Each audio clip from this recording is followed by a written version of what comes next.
Hello students, कैसे हैं आप लोग? बहुत अच्छे। तो पिछले लेक्चर में हम लोग डिस्कस कर रहे थे Bihar board 12th English compulsory paper का सिलेबस। नहीं तो उसमें हम लोग grammatical section, grammar plus vocabulary, जो आपको 100 MCQs रहेगा, उसमें आपको 60% क्वेश्चन कहाँ से पूछा जाएगा? ग्रामर और वोकेबुलरी से, और 40% पूछा जाएगा रेनबो पार्ट 2 से। 100+ क्वेश्चंस रहेंगे जिसमें कि 50 का आपको जवाब देना है। तो आप इस तरह से अगर थोड़ा सा ध्यान दे देंगे तो 50 आउट ऑफ 50 आपको मिल जाएगा।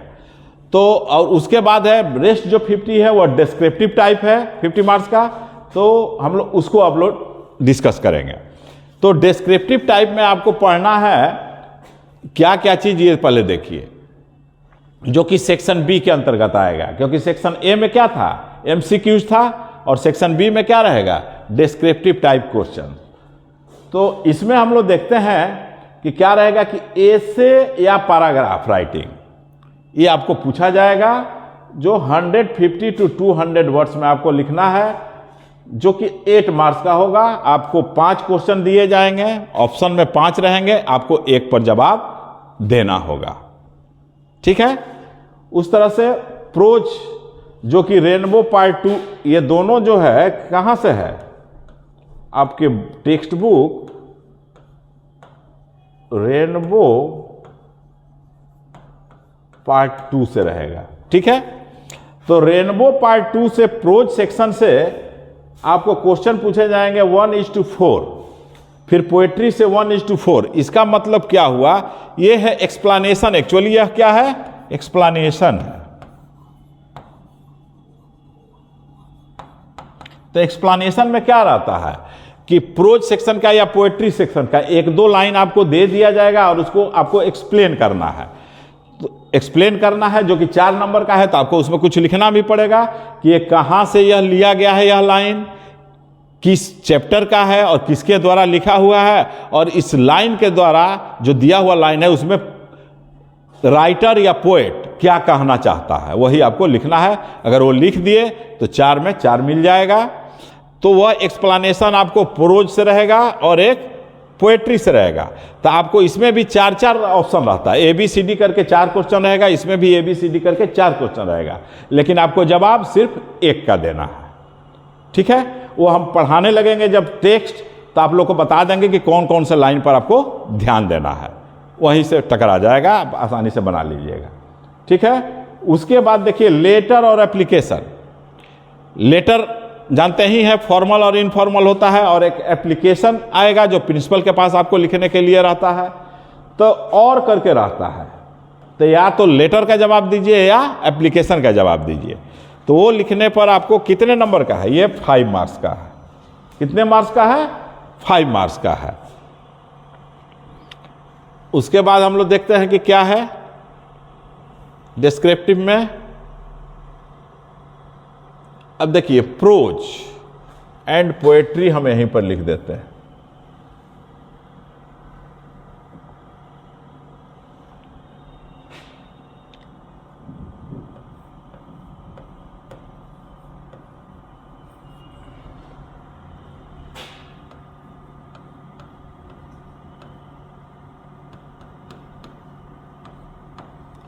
तो देखो, प्रोज से और पोएट्री से क्वेश्चन रहेगा 8-9 क्वेश्चन तुम लोग को दिया जाता है। 2-2 नंबर का लिखना रहता है, यानी कि 50 to 60 वर्ड्स या मैक्सिमम 70 वर्ड्स में तुमको उसका जवाब देना होता है, यानी 1 से 2 मैक्सिमम 3 लाइन में आपको जवाब देना है। तो ये जो क्वेश्चन रहता है, 5 क्वेश्चन का जवाब देना है, और 2-2 नंबर का रहता है। 2-5 10, 10 नंबर का हो गया। उसी तरह से 2-5 10, 10 नंबर का हो गया।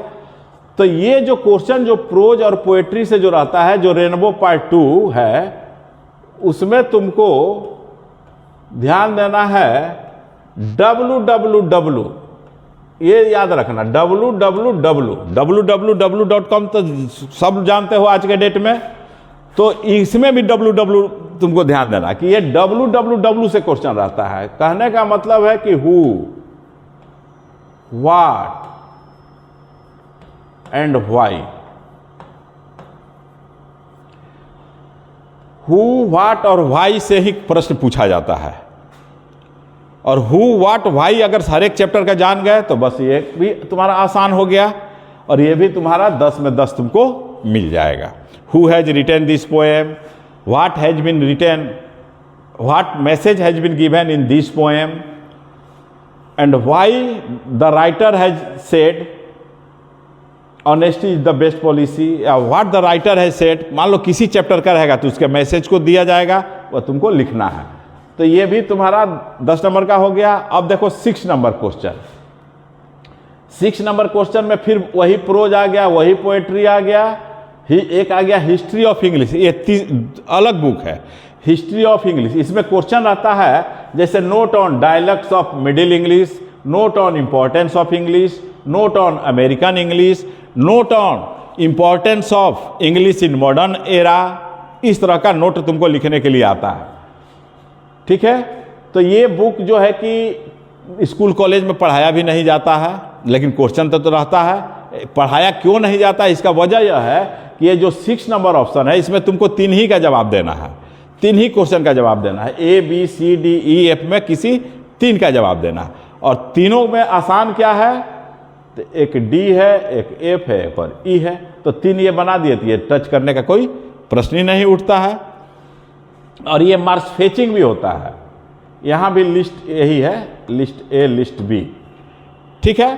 तो ये लिस्ट ए, लिस्ट बी क्या रहता है, ये एक में रहता है कि जो रेनबो पार्ट 2 है उसके प्रोज पीस को किसने लिखा है, यानी राइटर का नाम इसमें मैचिंग करना रहता है।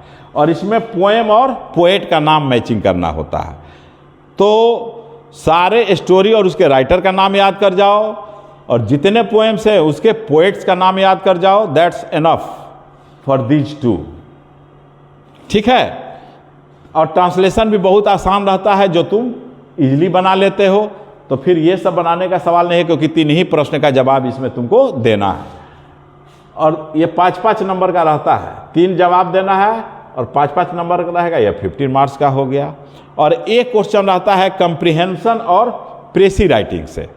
तो कंप्रीहेंशन और प्रेसी राइटिंग में कंप्रीहेंशन तुम लोग के लिए आसान होता है, इसलिए कंप्रीहेंशन बचपन से बनाते आए हो, यहाँ भी बनाना, क्योंकि बहुत आसान रहता है। वही WWW से क्वेश्चन यहाँ भी पूछता है, पैसे दे दिया जाएगा, हु, व्हाट, व्हाई क्वेश्चन रहेगा, उसका जवाब तुम पढ़ करके आसानी से दे सकते हो।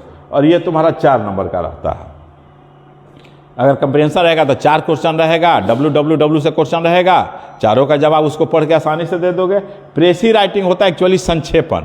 संक्षेपण इज एन आर्ट, और ये आर्ट तुम लोग को अभी पढ़ाया भी नहीं जाता है। अगर तुम लोगों में कोई कोशिश भी कर लिया तो करते क्या हो कि 1 लाइन ऊपर का, 1 लाइन बीच का, 1 लाइन नीचे का लिख करके चले आते हो, तो उससे तो नंबर मिलता नहीं है। वो 4 में मिलेगा 1, 1.5, और इसमें है कि 4 में चारों मिल जाएगा। तो यही कंप्रीहेंशन को ही अटेम्प्ट लो। तो इस तरह से क्लियर हो गया कि 100 मार्क्स का आपका क्वेश्चन किस तरह से रहेगा। अब है कि रेनबो पार्ट 2 में आपको पढ़ना क्या है तो उसको भी हम लोग देख लेते हैं।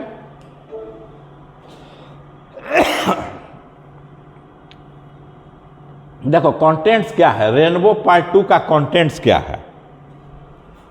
तो रेनबो पार्ट 2 का कंटेंट्स देखो, यही तुम्हारा ऐसे हुआ, ऐसे कहो, स्टोरी कहो या चैप्टर कहो। 9 चैप्टर तुम लोग को पढ़ना है 12th में, जबकि 11th में 12th चैप्टर पढ़ना था। तो 9 चैप्टर कौन है, Indian civilisation and culture Mahatma Gandhi का, Bharat is my home doctor Zakir Hussain का लिखा हुआ है, I have a dream Martin Luther king junior का लिखा हुआ है। चौथा है ideas that have helped Mankind Bertrand Russell का लिखा हुआ है। इसके बाद देखो क्या है कि द आर्टिस्ट सीगा नोया का लिखा हुआ है, a child is born German ग्रियर का लिखा हुआ है, द अर्थ एच.ई. बेट्स का लिखा हुआ है, इंडिया थ्रू अ ट्रैवलर्स आई यह लिखा हुआ है पर्लेस बक का, ये तुमको ग्रेजुएशन में भी पढ़ना है, ध्यान रखना। अ मैरिज प्रपोजल एंटम चेकोव का लिखा हुआ है। तो ये तुम्हारा 9 चैप्टर है। तो इसको, ये जो चैप्टर का नाम है और जो राइटर का नाम है ये याद कर जाना, वो मैचिंग वाला में इसी से क्वेश्चन रहता है। इसके बाद देखो पोएट्री में कितने पढ़ना है, तो 10 पढ़ना है। पोएट्री में 10 पोएम्स तुमको पढ़ना है। पोएट्री किसको कहते हैं? कलेक्शन ऑफ पोएम्स को। तो पोएम्स का कलेक्शन इसमें क्या है? Where the mind is without fear, Rabindranath Tagore का लिखा हुआ है। The marriage of true minds, William Shakespeare का लिखा हुआ है। The chimney sweeper, William Blake का लिखा हुआ है। Stopping by woods on a snowy evening, Robert Frost का लिखा हुआ है। The lamentations of the old pensioner, W.B. Yeats का लिखा हुआ है। 3 Years It Grew, William Wordsworth का लिखा हुआ है। विलेज सॉन्ग, सरोजनी नायडू का लिखा हुआ है। फॉलोवर, सेमस अनी का लिखा हुआ है। Voice of the unwanted girl, Sujata Bhatt और साउथ दिल्ली मर्डर, तबीस खैर का लिखा हुआ है। ठीक है, तो ये सब याद रखना है। और फिर एक बार हम अपनी बात को दोहराएंगे कि विज्योति एजुकेशनल अड्डा और रैंकर्स कॉमर्स, ये 2 यूट्यूब चैनल हैं। इसको आप लोग लाइक कीजिए, सब्सक्राइब कीजिए और शेयर कीजिए। जितना अधिक सब्सक्राइब कीजिएगा, शेयर कीजिएगा, उतना अधिक वीडियो हम अपलोड करते जाएंगे। और जो कुछ कमी बुझाती हो उसको आप लोग कमेंट बॉक्स में ज़रूर लिखिए, क्योंकि जब आप लोग हैं तो हम लोग हैं, हम शिक्षक, हम लोग कहने के बाद हम शिक्षक। क्योंकि इसके पहले मैं केवल कॉम्पिटिटिव स्टूडेंट्स के लिए, कॉम्पिटिटिव स्टूडेंट्स को पढ़ाता था और कॉम्पिटिटिव स्टूडेंट्स के लिए ही वीडियो भी अपलोड किया करता था। एक मेरी बुक है परफेक्ट कॉम्पिटिटिव इंग्लिश, वो चाहो तो तुम भी लेकर के उसको पढ़ सकते हो, वो आगे भी काम आएगा। SSC वगैरह की तैयारी करते हो उसमें भी काम आएगा, और तुम्हारा 11th 12th का भी कुछ पोर्शन उसमें दिया हुआ है। Okay, that's all, bye.